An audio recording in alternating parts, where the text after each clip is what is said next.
Hello everyone, అందరూ ఎలా ఉన్నారు? బాగున్నారా? మేము కూడా బాగున్నామండి. వినాయక నిమజ్జనాలు అందరూ హ్యాపీగా పూర్తి చేశారని అనుకుంటున్నాను. ఏంటి రైల్వే స్టేషన్ కనపడుతోందని చూస్తున్నారా? మేము తిరుపతి వెళ్తున్నామండి. ఎందుకు వెళ్తున్నాము, ఎలా వెళ్ళాము, ఎక్కడున్నాము, ఆ విశేషాలన్నీ ఇప్పుడు మీతో షేర్ చేసుకుందాం అనుకుంటున్నాను. మాకు లింగంపల్లి రైల్వే స్టేషన్ దగ్గర కాబట్టి మేము నారాయణాద్రికి తీసుకున్నామండి. 5:30కి ట్రైన్, 5 కల్లా మేము స్టేషన్లో ఉన్నాము. ఎగ్జాక్ట్ టైంకి ట్రైన్ స్టార్ట్ అయింది. ఎర్లీ మార్నింగ్ తిరుపతి రీచ్ అయ్యేసరికి కూడా 5:30నే అయిందండి.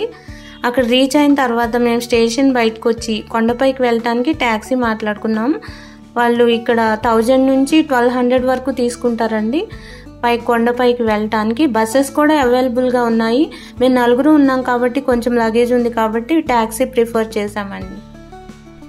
ఈ మధ్యకాలంలో తిరుపతి వెళ్ళని వాళ్ళకి ఈ వీడియో బాగా ఉపయోగపడుతుందని అనుకుంటున్నానండి. తిరుపతి దర్శనం టైమింగ్స్, అలాగే దర్శనం టికెట్స్, వాటి విషయాల్లో కొన్ని మార్పులు జరిగాయండి. మాకు కూడా తెలీదు, మేము ఈ మధ్యన తెలుసుకున్నాము. అవేంటనేవి ఈ వీడియో చూస్తూ మాట్లాడుకుందాం. మధ్యలో అలిపిరి దగ్గర మీకు చెకింగ్ ఉంటుందండి. అక్కడ ప్రతి ఒక్క లగేజ్ దింపి చెక్ చేసి మరీ పంపిస్తారు. ప్రతి లగేజ్ని స్కాన్ చేస్తారు. ఎందుకంటే తిరుమలలో సింగిల్ యూజ్ ప్లాస్టిక్ బ్యాన్ చేశారండి. అందుకని మీకు సింగిల్ యూజ్ వాటర్ బాటిల్స్ తీసుకెళ్ళనివ్వరు. అవేమన్నా ఉంటే ఇక్కడే పడేయమని చెప్తారు. మీకు టప్పర్వేర్ బాటిల్స్ కానీ, లేదంటే రీయూజ్ ప్లాస్టిక్ కానీ, గ్లాస్ బాటిల్స్ కానీ అయితే అలౌ చేస్తారు. Only single use and throw water bottles మాత్రం ఇక్కడ అలౌ చేయరు. తిరుపతి చూడటానికి చాలా నీట్గా కనబడుతుంది. రోజు కొన్ని లక్షల మంది భక్తులు వచ్చి వెళ్తూ ఉంటారు. అయినా కానీ ఇక్కడ చాలా బాగా మెయింటైన్ చేస్తూ ఉంటారు. ఎటు చూసిన పచ్చదనంతో కళకళలాడుతూ ఉంటుంది. మీకు ఇక్కడ అన్ని రకాల భాషల వాళ్ళు కనపడతారు. ఇటు కర్ణాటక, అటు తమిళనాడు, ఇటు ఆంధ్రప్రదేశ్, తెలంగాణ రాష్ట్రాల నుంచి ముఖ్యంగా కొన్ని లక్షల మంది భక్తులు రోజు స్వామివారిని దర్శనం చేసుకుంటూ ఉంటారు. మేము పైకి వెళ్ళిన తర్వాత రూమ్ తీసుకుంటానికి వెళ్ళాము. అక్కడ క్యూలో వెయిట్ చేసి రూమ్ తీసుకున్నామండి. అక్కడ సిఆర్ఓ ఆఫీస్ దగ్గర రూమ్స్ దొరుకుతాయి. ఇవన్నీ ఎలా తీసుకోవాలి ఏంటి అని నేను నెక్స్ట్ వీడియోలో డీటెయిల్డ్గా చెప్తానండి. మాకు పాంచజన్యం గెస్ట్ హౌస్లో రూమ్ దొరికిందండి. 1000 రూపీస్ రూమ్ తీసుకున్నాము. 4 కంఫర్టబుల్గా ఉంటుందండి. ఫుడ్ కూడా దగ్గరలోనే ఉంటుంది. ఇక్కడ మీకు అన్ని రకాల భాషల కాంబినేషన్ కనపడుతుందండి. ఫుడ్లో కూడా అంతే. ఇటు తమిళనాడు, అటు కర్ణాటక, తెలంగాణ, ఆంధ్ర మిక్స్డ్ ఫుడ్ ఇక్కడ దొరుకుతుందండి. ఎవరికి ఏ రకం కావాలంటే అది దొరుకుతుంది. మేము రూమ్కి వెళ్ళి స్నానాలు అవి చేసి టిఫిన్ తిని కొంతసేపు రెస్ట్ తీసుకున్న తర్వాత ఇక్కడ స్ట్రీట్ షాపింగ్ చేసామండి. ఎందుకంటే మాకు దర్శనం తర్వాత టైం దొరకదని మేము ముందే షాపింగ్ చేసాము. సాఫ్ట్ టాయ్స్ అవన్నీ కూడా, బొమ్మలు కూడా చాలా బాగున్నాయండి. అవన్నీ చూస్తుంటే మా పిల్లల చిన్నతనం గుర్తొచ్చింది. చిన్నప్పుడు ఇక్కడికి వస్తే చాలా ఏదో ఒకటి కొనమని గొడవ చేసేవాళ్ళు. ఇప్పుడు కొంటామంటుంటే కూడా వద్దని చెప్తున్నారు. యాత్రకి వెళ్తే పాత్ర కొనాలని మా బామ్మగారు చిన్నప్పుడు అంటూ ఉండేవాళ్ళండి. అంటే ఎక్కడికన్నా పుణ్యక్షేత్రానికి వెళ్తే అక్కడ గుర్తుగా ఏదో ఒకటి కొనాలని అర్థం. అందుకని నేను మా ఇంట్లో అన్ని రకాలు ఉన్నాయి కానీ వచ్చాను కదా అని నేను శంకుచక్ర దీపాలు తీసుకుందాం అనుకుంటున్నానండి. కూడా ప్రతి ఒక్క ప్లేసు చాలా అందంగా నీట్గా అరేంజ్ చేయబడి ఉంటుందండి. అందరూ ఇక్కడ రకరకాలుగా ఫోటోలు దిగుతూ ఉంటారు. మేము షాపింగ్ కంప్లీట్ చేసేలోపు మా బాబు ఇక్కడ హిందూ ధర్మ ప్రచార పరిషత్ వాళ్ళది ఒక మండపం ఉందండి.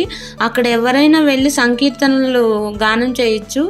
అక్కడ వెళ్ళి వాళ్ళు భజన చేస్తుంటే వీరు కూడా వెళ్ళి కొంచెం సేపు భజన చేసి వచ్చాడు. లైటింగ్లో టెంపుల్ మిలమిలా మెరిసిపోతుందండి. ఇక్కడ దర్శనానికి వచ్చిన వాళ్ళు కూడా చాలా మంది ఉన్నారు. ఇక్కడ అందరూ గోవిందనామ స్మరణతో ఒక డివినిటీ కనిపించిందండి. 7:30 అవుతుందండి. నేను మా బాబు రెడీ అయ్యాము. 12 అయిందండి. మాకు సుప్రభాత సేవ ఉంది. సో ఇప్పుడు బయలుదేరి వెళ్తున్నాము. ఇక్కడ నుంచి వైకుంఠం క్యూ కాంప్లెక్స్ కొంచెం దూరమేనండి. అది కాక మా వారు, మా పాప కూడా దర్శనం కోసం శ్రీవాణి టికెట్స్ తీసుకుందాం అనుకుంటున్నారు. అందుకని వాళ్ళని అక్కడ దింపేసి మేము వైకుంఠం క్యూ కాంప్లెక్స్ దగ్గరికి వెళ్ళాము.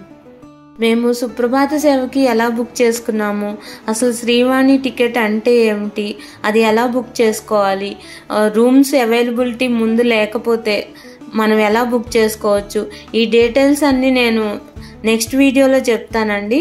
అలాగే సుప్రభాత సేవ నా ఎక్స్పీరియన్స్ ఏంటో కూడా నేను నెక్స్ట్ వీడియోలో మీకు షేర్ చేస్తాను.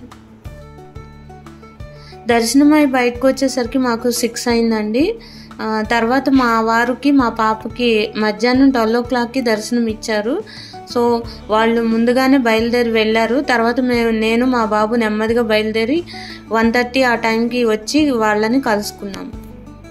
త్వరలో బ్రహ్మోత్సవాలు వస్తున్నాయి కాబట్టి ఆల్రెడీ ఇక్కడ ప్రిపరేషన్స్ స్టార్ట్ అయ్యాయండి.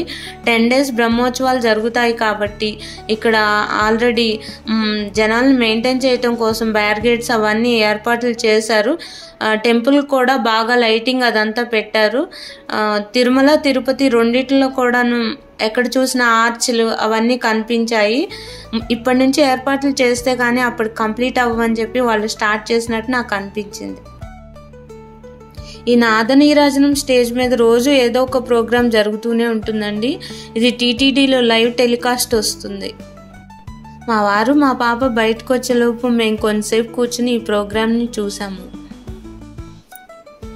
ఫైనల్లీ ఇదండి మా ఫ్యామిలీ ఫోటో తిరుపతి టెంపుల్ దగ్గర. మీకు కొండపైకి వెళ్తుంటేనే ఒక దివ్యమైన అనుభూతి కలుగుతుందండి. అది మాటల్లో చెప్పలేనిది.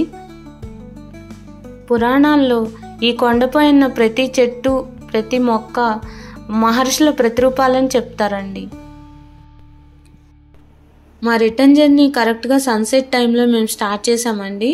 కిందకి దిగుతుంటే అసలు చూడటానికి 2 కళ్ళు సరిపోలేదు.